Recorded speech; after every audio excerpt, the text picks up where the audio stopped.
Welcome to the We Are More podcast. My name is Alyssa. And my name's Bree. We're two sisters passionate about all things faith and feminism. We believe that Jesus trusted, respected, and encouraged women to teach and preach his word. And apparently that's controversial. Get comfy.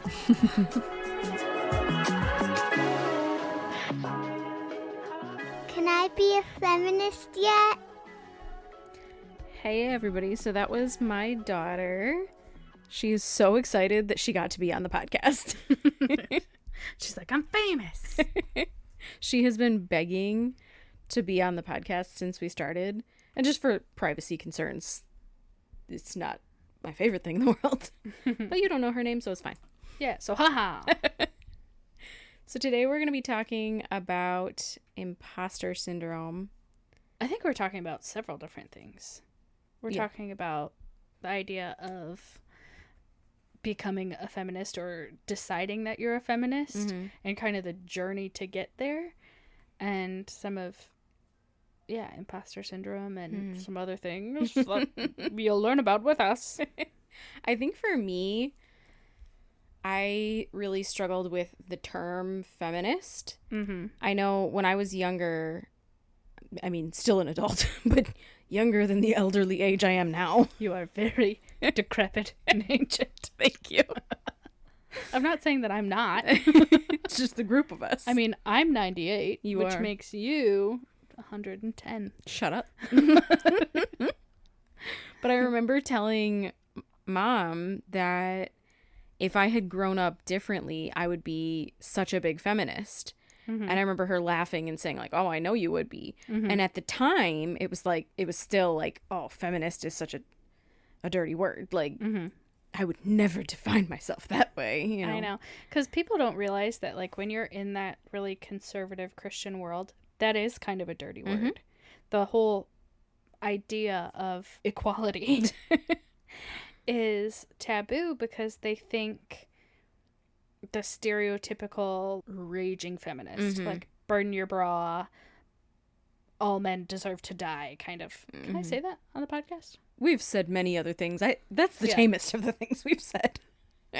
Which, in my view, is not true feminism. Right. Because feminism at its core is everybody is equal. Yeah. I don't think that men are terrible. We made a whole podcast about that. We did. If you want to listen to it later, it's called Why We Don't Hate Men. That's a good one. You know what? I don't remember it. It was a lot of episodes ago. This is, guys, as a review, this is why we don't say what episode number it is. We have no idea. We're always confused. And I never, like, you edit the podcast, so you do listen back to them, but I never, ever listen back. I don't want to remember my stupidity. I have fun. I sit here, like, cracking up, and Nathan will come upstairs and be like, are you okay? Yeah, I'm just laughing at myself. It's totally fine. It's normal and natural, and I'm vain. Yeah, we're hilarious. It's great. But I think the reason that we wanted to talk about imposter syndrome and why it boils down to that concept is just because of this idea that as we jumped into the feminist world and out of the more conservative side of Christianity, we still obviously have faith and consider ourselves Christians. But as we deconstruct and move into a different phase, it's almost like we don't have a place anywhere. Because the feminist community is like, why are you still in church? But the church people are like, why are you a feminist? Right. Yeah, it's very difficult to find a home anywhere. And that's really discouraging. And I think that's a big part of why a lot of Christians struggle with considering themselves feminists, or a lot of people of faith in general.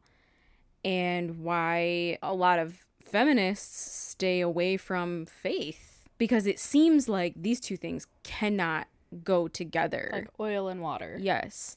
But is it that? Or is it that somebody along the line created that narrative to stop Christians from seeking this out, from seeking out equality, from finding this? Because when you look back, like the first feminists were Christians. Mm-hmm. I would think that Jesus would be a feminist. 100%. He trusted and respected all kinds of women throughout the Bible. Mm-hmm. He treated them different from how the rest of the world were treating women. Mm-hmm. And that should say something. That should open people's eyes. Yeah, if we're truly following Jesus, we forget so often who Jesus was. We quoted a really terrible megachurch pastor a couple episodes ago, I think, who basically said that Jesus needs to be a tough man for him to respect him or whatever.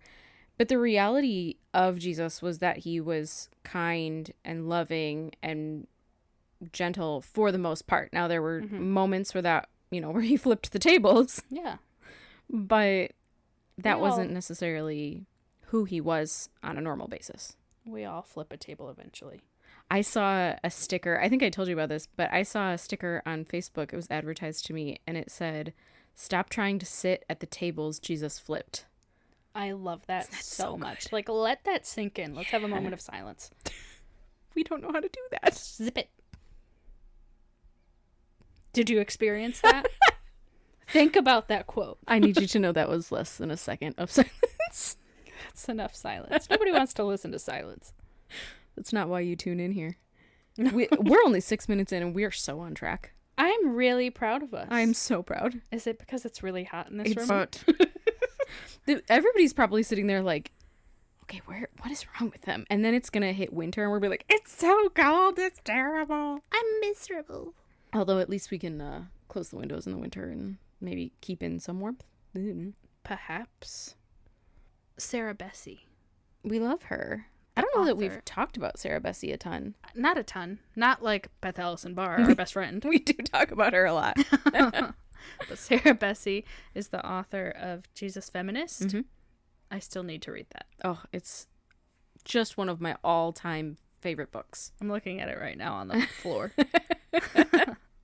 Jesus Feminist, if you haven't read it, was my introduction into calling myself a feminist and being comfortable with that, because she takes, instead of taking an extreme stance of saying every Christian should be a feminist and, blah, blah, blah, like, she takes this very loving approach that comes from a place of understanding conservative Christianity, but also saying, I love you, but this is wrong. This isn't what Jesus would have wanted. It's beautiful. Go buy it immediately. Wonderful book. She's really living out what would Jesus do. Yes. I would say. But I read a blog that they interviewed her, and she said that she is a feminist because she follows Jesus, not in spite of, which I think is so, so powerful. Not a lot of people would say that. Yeah. Feminists or church people. Well, and I think we think feminism in the church is a new concept. And it's definitely gaining popularity in a huge way. But it's not new at the same time. Because you look back and there's all kinds. I actually just bought a book. We've been really working on our Instagram lately. And so we've been following quite a few people. All of the people. And somebody posted about this book. And it's called All We're Meant to Be, A Biblical Approach to Women's Liberation. And this book was published in 1975. A good year. But I think that just goes to show, and this is not the only example of that, and I haven't read it yet, I just ordered it, so we'll see how it is. But it's an example of the fact that women, Christian women, have been fighting for equality for a long time. This is not a new concept. And here we are, furthering the cause. In 2024. An election year. It's unfortunate.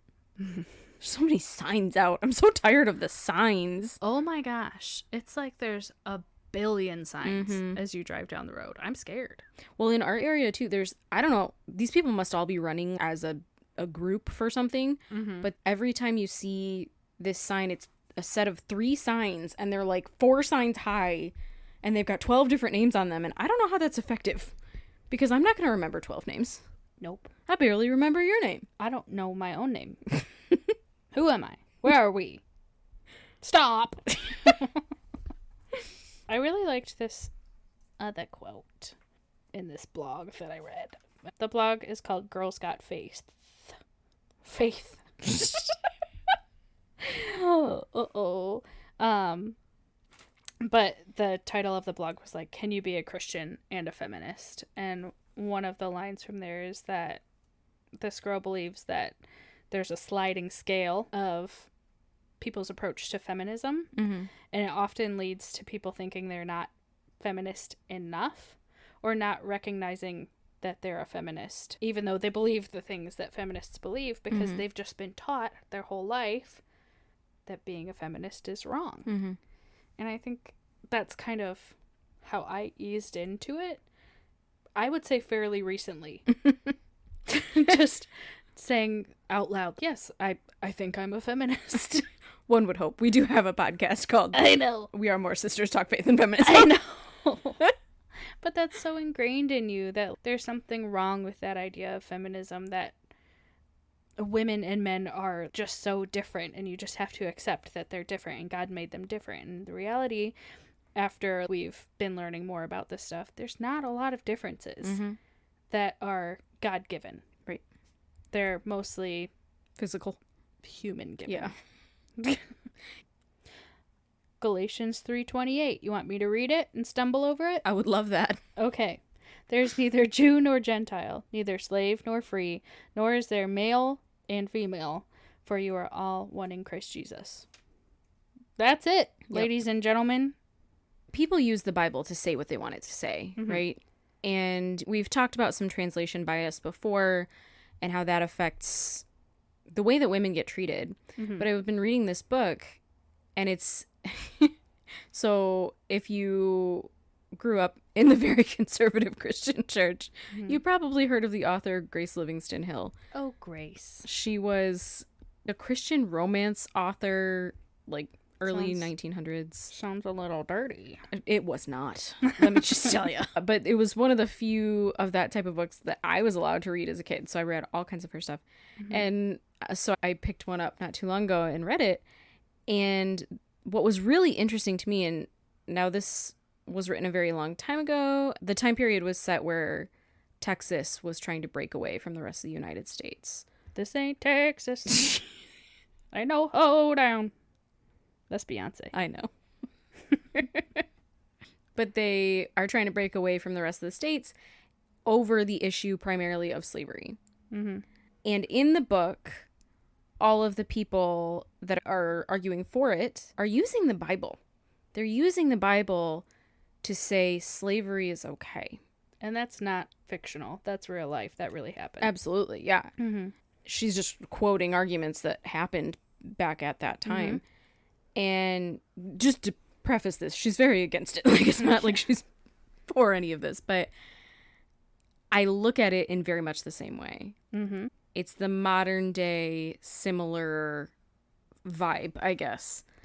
There was a podcast that I listened to. I forget the name of it, but her name is Blessing. And she spoke a lot about that because she's an African-American woman and her mother's from Africa. Both her parents are from Africa.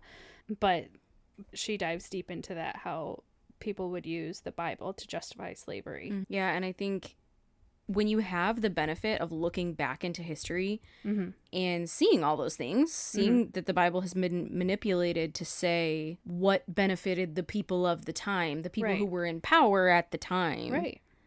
It's pretty hard not to draw a correlation between the two and to say women are being put down still. Certainly not to the level of slavery. Right. But we as a people have decided that's no longer okay. But why is it okay to use the Bible still to justify women's subjugation? It's a big word. Thank you. I love the big words. I get confused. So Bree looked up something really interesting, just bouncing back to imposter syndrome that women deal with because we're told we're not good enough, particularly in the church, but this is a non-church example. I was watching a TikTok. I know everybody's shocked. If you're doing some kind of drinking game, now's your chance to take a drink because I'm mentioning a TikTok. But it was in response to actually the Harrison Butker speech. They were like, this is what a commencement speech should sound like. And forgive me, I don't know who she was or what college this is for, but I think I did share it on our TikTok. I think I reposted it. But she was talking about this thing called bicycle face, which was like a coined term back in like the 1890s. And she said, think back when the bicycle was first invented. They had that big wheel on the front and then a smaller wheel on the back. And eventually they realized that's not the best way to ride a bike. Maybe 2 wheels of equal size. Oh. Equality was the best way to do it. So bicycles got really popular with women because it was kind of a new sense of independence. They could get places, they could do their own thing, and the men didn't like that. They didn't like that they were gaining independence. In fact, some men feared that them riding the bikes kind of blurred the lines between femininity and masculinity. I know that sounds stupid now. That was true. So this doctor named Dr. A. Shadwell coined the term bike face, and the symptoms were flushed or pale skin, drawn lips, dark shadows under your eyes, weary expression, clenched jaw, bulging eyes, contorted face. So basically just exercising. what I look like after I am forced to go to the gym. Yeah, just like Or normal. when we're walking around Disney. Yeah. They're another drinking game. Yes. They mentioned Disney again. Which I'm sure men who were riding the bikes for the first time or just on a long journey, they probably had these same symptoms, but they were just using them to freak out women. They also said that they were concerned about their sexuality while riding the bikes. Like, that was a concern for them. Who knows what could happen? So actually, the doctor that disproved this whole theory was Dr. Sarah Hackett Stevenson out of Chicago. She put the whole idea to rest. But anyways, this TikTok that I was watching, she related this to bike face is now just rebranded as imposter syndrome. Imposter syndrome is a hot button buzzword topic right now, really being utilized to keep women down. Yeah. Well, think about what a bike meant for a woman, or what it would mean now, today, for anyone who doesn't have the freedom to do what they want to do. Who feels stuck. Right. It meant that they could go far away and make friends and visit them on a regular basis. It meant that if there wasn't a job available to them in their tiny little town where they could walk, that they had access to that job and could go to it. That maybe their entire life didn't have to be spent in their sitting room. And that's what it would mean for someone now, that it opens up all of these possibilities, all of these options. Right. It opens up control of one's own life. And I think when women get bogged down by imposter syndrome, we lose control of our own lives. We can't say, I want to do this. I am going to be this. I'm going to make something of myself, because we're constantly told, well, you're not good enough to do that.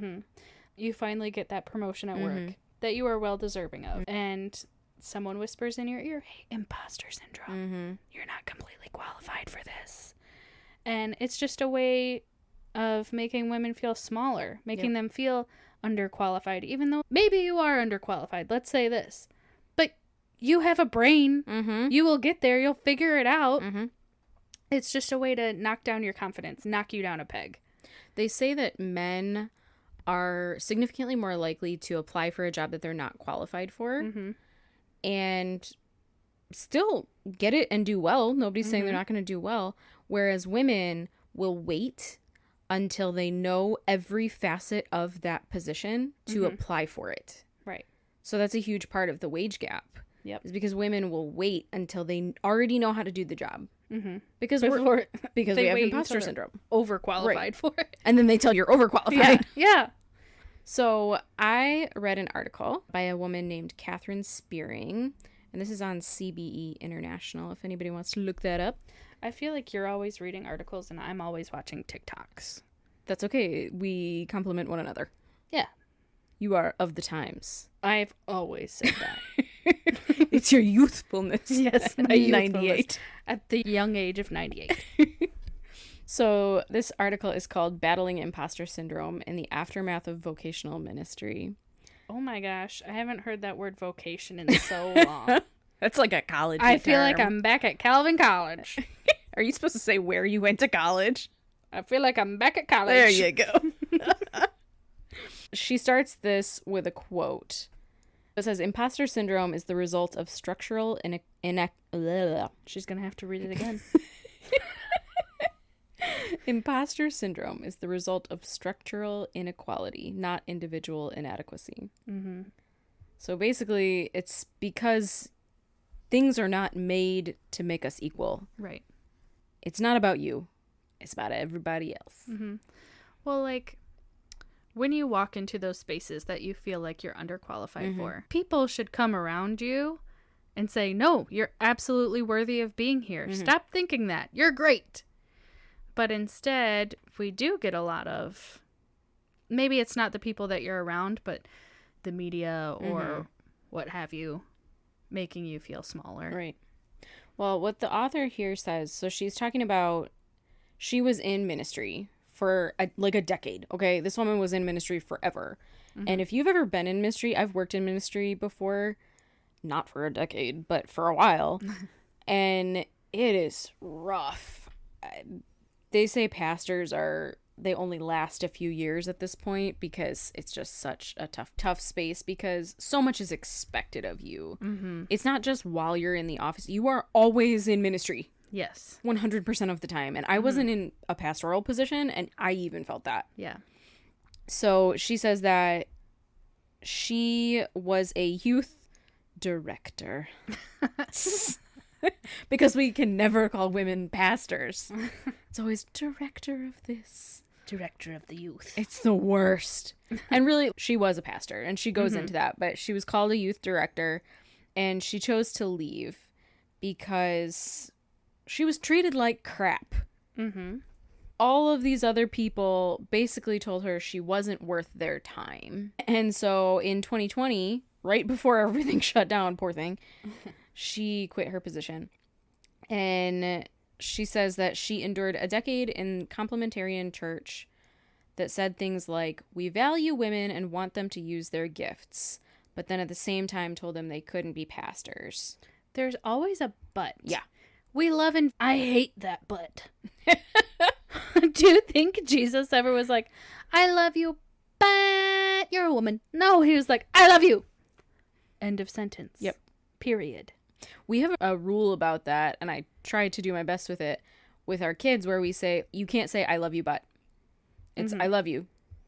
And then if there's something else that you're going to say, like if they're in trouble or whatever, it's like, I love you. This thing you did was not acceptable. There's no but in the middle, because what that but does is it says everything I said before isn't true.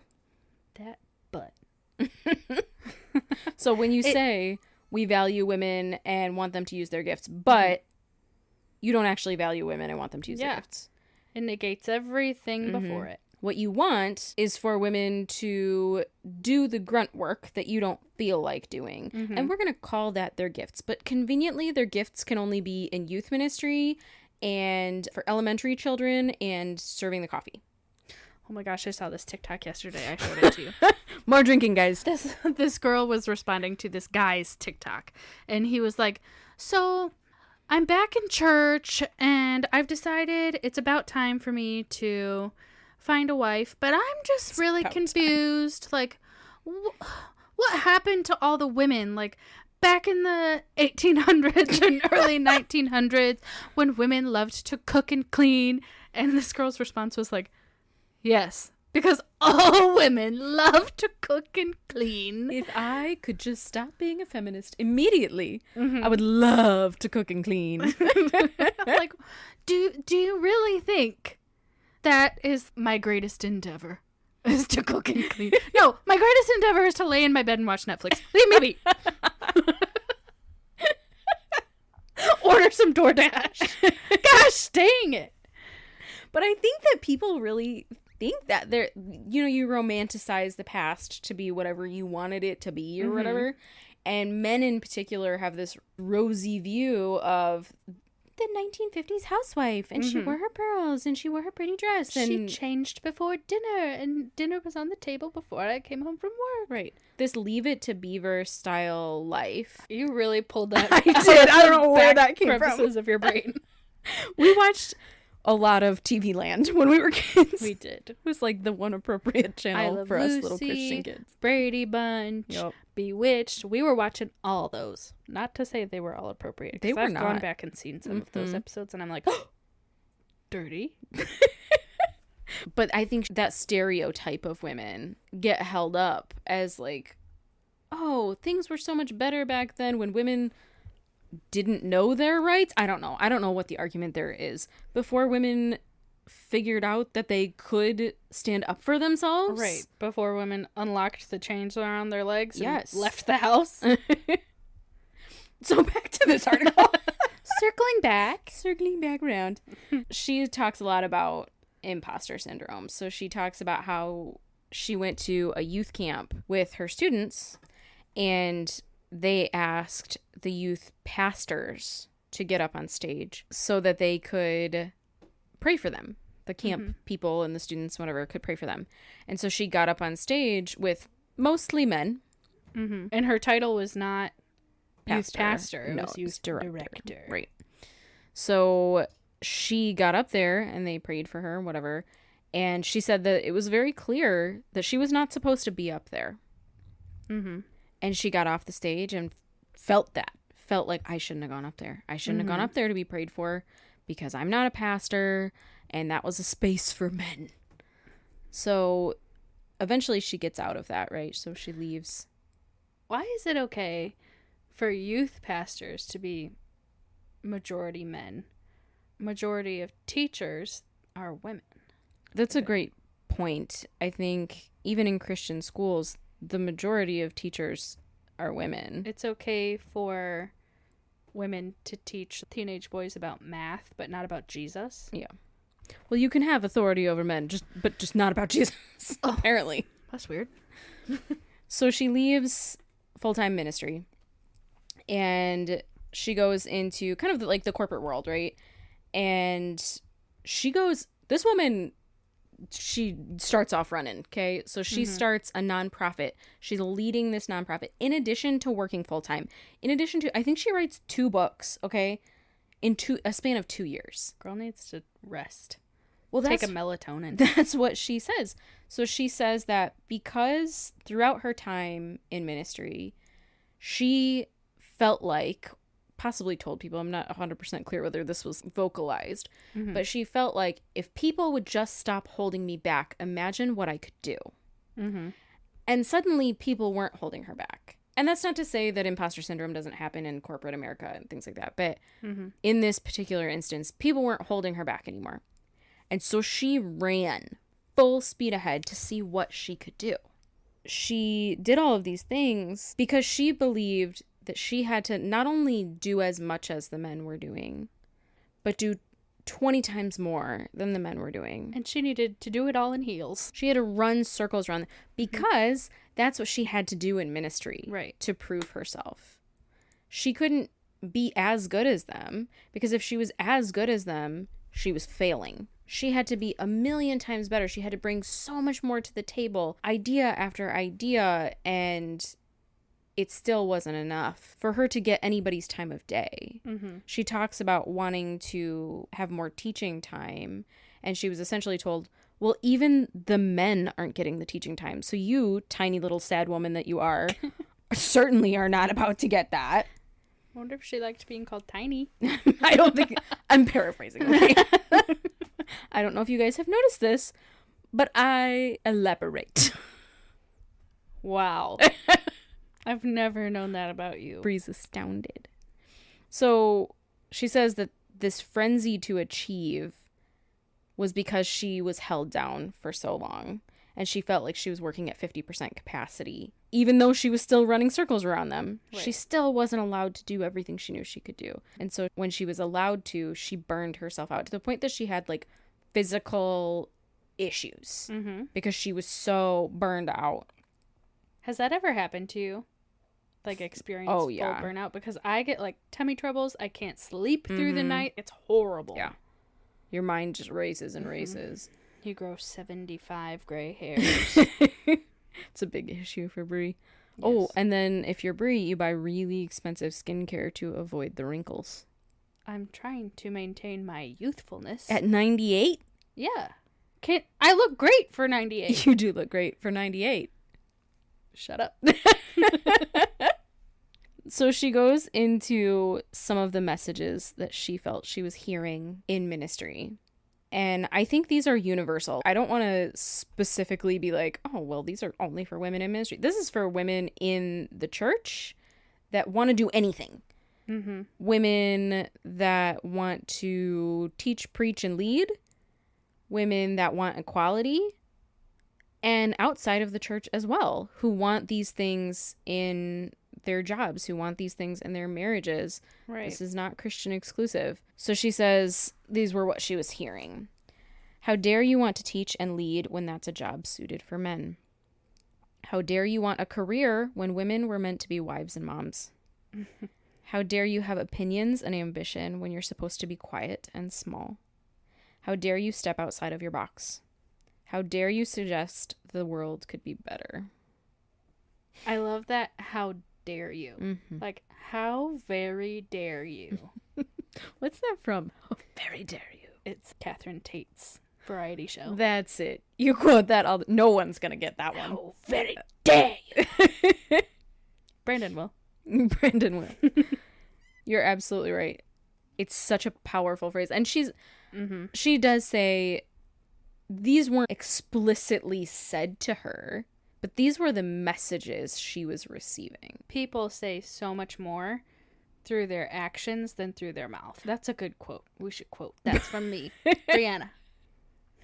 I think that's really clear in the churches that we have been in recently. The one that we most recently left. Now, they were a little more explicit in their hatred of women, I will say that. But there were a lot of times where things were said that you kind of just nodded along to. It's like, okay, well, I don't like that they said this about submission. I don't like this about them saying women in leadership or whatever. But you kind of breeze by it because that's been our entire existence in church. Yep. I remember when I was working in ministry, I had a situation with someone at the church, and just the misogyny that came out during that situation. That again, there weren't necessarily things that were explicitly said, but it was the words that were said were, well, how does your husband feel about this situation?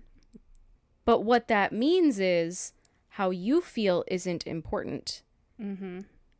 Is he doing okay? Because he's your keeper.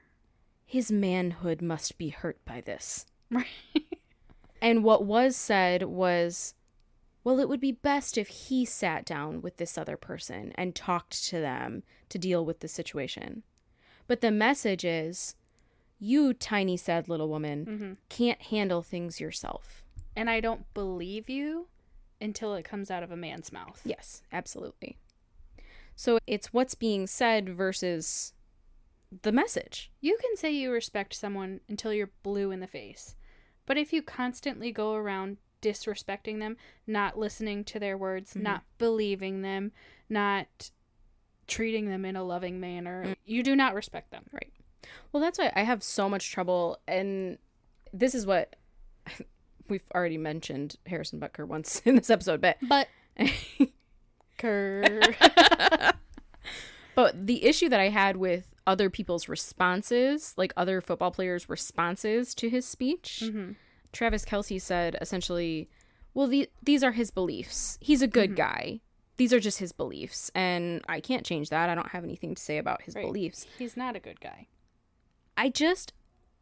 Any kind of female-only submission is disrespectful to women. And I recognize that's a bold statement. But anytime you say women exclusively should submit, husbands have no need to submit to their wives or to be a partnership or any of this stuff, that is automatically disrespectful to women, disrespectful to your partner, disrespectful to Jesus himself. Oh. Yeah! Alyssa's going off today. Alyssa! It's too hot in here for this. It is so... What? I want to get all riled up, but I can't. So I want to read a couple of quotes from her, from this article. I'm just going to keep bouncing back to the article because we keep getting off track. Honestly, that's what we do. We bounce. We do. So she says, as these messages dripped down over a lifetime and the erosion of my confidence resulted in crippling fear every time I dared to pursue a dream. Often the shame and fear accompanied even the dream itself before I put any action behind it. If I fail, it'll confirm what they believe, that women can't, that women shouldn't. And how often as women does that happen to us? Yeah. You crush your dream before you even attempt it. Don't even start. I can say that for this podcast. Mm-hmm.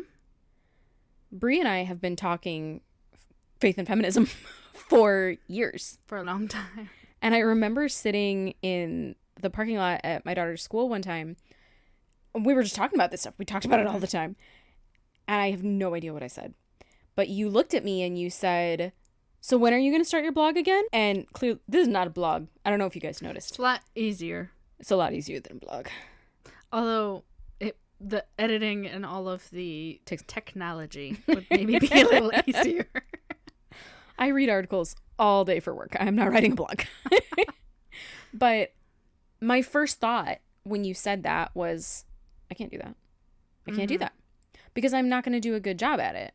And if I can't commit my whole self to it, then that's a failure. We talked about it at work this past week. It's called self-limiting beliefs. Ooh. So anything that could possibly hold you down from moving the needle forward, learning to identify those in your dreams and proving them wrong. Mm-hmm. Like for us, we're like, how are we going to start our podcast? We had all of the technology to do it. We had all the wherewithal to do it. We had the computer. We had to buy microphones. Mm-hmm. And essentially that's it. And now we're here. Well, I think that's really what it boils down to is, oh, and that's a great lead into our next story. Mm-hmm. If God has asked something of you, men, women, children, whoever you are, if God has asked something of you, he will provide you with everything you need to get it done. Mm-hmm. You don't have to go out and strive so hard to complete this task and whatever. Right. Like, he's prepared you already to do it. All you have to do is stand out of the way. Yeah. God prepared us for years. Mm-hmm. I picked up Sarah Bessey's Jesus Feminist years ago and started reading and exploring and just starting conversations with people. Mm-hmm. Just starting to research. And when it came down to, should we start a podcast? Should we spread this message? We had the knowledge. I think something that's interesting too that's come out of this is people want to talk to us about this because I, on purpose, don't talk about it. If we're in big groups of people or whatever, now sometimes I do. I'm not going to say all the time, but I do try to not bring it up. But people bring it up to us. They do. And I think that shows this is a topic worth talking about. It's interesting. I think it's what we're supposed to do. And that's why we can't stop blabbing. We talk a lot. So I think that leads great into, now there's a lot more to this article. Highly recommend it. I think I said where it's from, so you guys can go look it up. So a really great example in the Bible of imposter syndrome. The Bible. Now this happens a lot in the Bible because God asks a lot of the people in the Bible. Take Jonah, for example. He got swallowed up by a whale. Yeah, and then he disappeared. Like, we don't know what happened to Jonah. What a crazy, like, have you, the entire book is like 2 pages. It is not very long. short. The dude got swallowed by a whale. I know. That should be a bigger story. But he lived in a fish. Alyssa, he lived in a fish. We're really spinning off topic here. I'm hot. But also, We don't know what happens to Jonah. He sits under a tree, the tree wilts and dies, and that's the end of the story. I think secretly, like, reincarnation might be real. He came back as a fish. Maybe, and swallowed himself back in time. No, that's not where I was going. Oh. So anyway, a specific example of imposter syndrome for a woman in the Bible is Esther. Now, if you don't know the story of Esther, She's a leak. If you've seen VeggieTales. I don't think she's a leak, actually. I have no idea what she is. She might be. It's been a long time since there's an Esther movie for VeggieTales. She's a green vegetable. Again, if you were a Christian youth in the 90s and 2000s, you watched VeggieTales is what you did. So Esther has a very stressful story, frankly. It's really stressful. Yeah. I, again, am looking off of the Jewish Women's Archive because they're really cool, guys. Highly recommend them as a resource. So Esther is collected amongst a bunch of other young women to be presented to the king because the king is tired of his queen. Her story is tragic, okay? It's tragic. She didn't really get a choice. No. So Esther is kind of collected and presented to the king, and we don't know a whole lot about her. Which this is, I just want to mention, this is not abnormal. Like, think back King George, like crazy King George. He didn't find Queen Charlotte. You only know that from Bridgerton. Listen. They scooped her up. They did scoop her up. So we don't know a whole lot about her. We just know that she was an Israelite. She had a cousin named Mordecai, who I think was a pea in the VeggieTales. Was he a pea or an olive? I don't think there were olives in VeggieTales. I'm fairly certain he was pa grape. Maybe. Yeah, he wasn't a pea. He was pa grape. He was a grape! That's it. Okay. Wow. On a journey, guys. A really exciting journey. Mordecai. So she is presented to the king. She goes to him. He falls in love with her, decides that she's his queen, blah, blah, blah, right? What I like about that part of the story is it's not presented as like, she's super thrilled that she's the queen. Hooray. No, she's a kid. She's scared. And she had gotten all her choices taken away. Gosh dang it. Not that she had a lot back then. No, she didn't have really any choices. So her cousin, Mordecai, he is kind of battling it out with the Grand Vizier. Oh, now he may have been a leak. People are, if you haven't seen VeggieTales, guys, I think he was a green onion. it's a wild time. So Mordecai and the Grand Vizier, whose name is Haman, are at odds. So Mordecai refuses to bow to Haman and is going to be put to death. And it's a bad time for the Israelite people under this rule, right? Mm-hmm. And so Mordecai goes to Esther and he basically says, I need you to go to the king and fix this. Because Haman, the Grand Vizier over here, is making life terrible for all of us, not just me. It's all of your people, the Israelite people. We're being persecuted. I need you to fix this. You have power.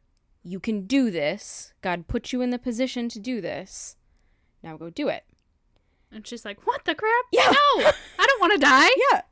He will kill me. He will. So that's how the story goes, is that if the king didn't call you into his court and you came anyway, he could kill you. And she tells Mordecai, she's like, he hasn't called me for like a month. I'm not doing this. Get out. No, thank you. I'm just going to stay here in my own little corner in my own little chair. And based on the time period, she's probably a child. Right. She's probably an actual child. But, so going to talk to the king. Yes. Even if he's your husband. Right. Forget it. Right. And we're not talking a loving, wonderful marriage here, okay? And she hasn't seen the man in a month. Initially, she says, no, I don't want to do this. I'm not prepared for this. I am not the kind of person you want to put in this position. But that's a self-limiting belief. It is. But Mordecai keeps telling her, no, God wants you here. God put you here for a reason. Mm-hmm. And this is it. So Mordecai tells her... Mordecai. You said Mordecai. Sorry. Maybe that's his name when he's pog raped. Hey, guy. So Mordecai tells her, look, God is going to do what God is going to do, with or without you. You can get on the bus, or you can stay here if you want, and God will still deliver us. God will still save his people, but you won't have been part of it. You won't have been part of the story. Mm-hmm. And then he actually goes on to say, like, your family will die. But you don't get to be part of the big mission that God is pushing forward. And you want to be in that. Yeah. And you can, because God knew you could. And so finally, she says, all right, fine, I'll go. Now, it doesn't say a lot about, does she believe that God is going to keep her safe? Or does she believe she's walking to her death? I've got to believe in that situation, even with faith, prepare for the worst. Yeah, absolutely. I would be preparing for death. Mm-hmm. And so that's what she's walking into. Mm-hmm. But God did what God does. Mm-hmm. And he knew who he was putting in the right place at the right time. I used to have a sticker on my computer. It said, perhaps you were created for such a time as this. And that's a verse from, it's a paraphrase of a verse from Esther. Mm-hmm. Women, in whatever position you find yourselves, you were created for such a time as this. Mm-hmm. You were created for today, in the current political climate, in the current church climate, in the current relational climate. Mm-hmm. You're here because God knew you could do it. And that doesn't mean that you have to do something enormous. No. Just because you're a woman or whatever, you don't have to be the president of your company. You don't have to do all these major things. You can just be. Mm-hmm. And that is enough. But if you do have those bigger dreams or smaller dreams, whatever dreams you have, do them. Well, the thing in having faith, it's so easy to have imposter syndrome. It literally is everywhere in the Bible. Every single person is dealing with it. But at the end of the day, God told you who you were. Mm-hmm. He said, you are my child. Mm-hmm. I love you. I created you exactly how I wanted you to be. Right. So any flaws that you see are there for a purpose. It's like that song, I Am Who You Say I Am, not who social media says that you are, not who your family says that you are. You're who God says you are. Right. So when you feel that, when you feel like I'm not good enough to preach, I'm not good enough to lead, I'm not good enough to be an equal partner in my marriage, I'm not good enough to start a podcast. When you feel that, step back and say, I feel this way, but what's the truth? Right. And stop listening. From God? Yeah, stop listening to the pastors that are telling you you're not good enough.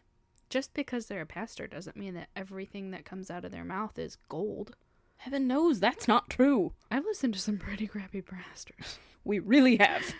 Some really bad ones. Some really good ones. And some truly terrible ones. Well, that's what, when I presented doing a podcast to Bree, I was talking to my therapist about it. Because I was like, what if nobody listens? What if nobody wants to hear what we have to say? I'm not some massively educated in feminism person. That's not my degree. I have an art degree, okay? What the crap am I supposed to do with that? And she said, if it's for no one else, let it be for your daughter.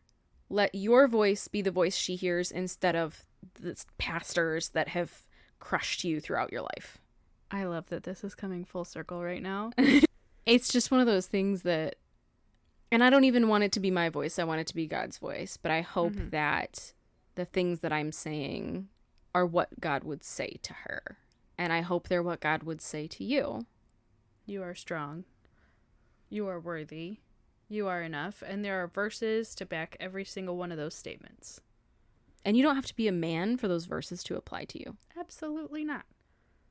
God made you equal. And he loves you very much. Do you see how We're weaving. Do you see the fabric of our lives? Okay, if you have not watched VeggieTales, really, you're a little lost at this moment. That's how they end all the episodes. It's not my fault. God made you special, And and he loves you very much. I think we ended another episode like that one time. I think we did. Sorry So. if you were confused by that one too. So, to wrap this all up, we're going to do little challenges for ourselves, I think. If we remember to do them, that's really the question here. Maybe just on this one singular episode, we'll have one challenge. But we wanted to see if we could expand our reach a little bit. And so our challenge this week is to have someone listen in Canada. The whole country. Anywhere in the country of Canada. So if you know anybody in Canada, please do share with them. If you know anybody anywhere that would like this, please share it with them. We appreciate you guys so much. We hit 900 downloads today, and that was just super cool. That like 900 times someone wanted to hear our stupid voices. That's like 900 hours. That's a lot of our time. That actually, I'm concerned. We said that last episode. Hydrate. Hydrate. That's it. But thank you guys so much for listening. Follow us over on social media. We are on TikTok. We are on Instagram. Technically, we're on Facebook. I don't post there. I think Facebook is a dying art. Thank you for that information. You're welcome. You can also find these episodes on YouTube if that's easier for you. And we will see you next week where we talk about something to be determined that we haven't decided yet. I'll be honest with you. I can't see you. We will speak at you next week. You will hear us. Yes. All right. We'll talk to you later. Bye. Love you. Bye.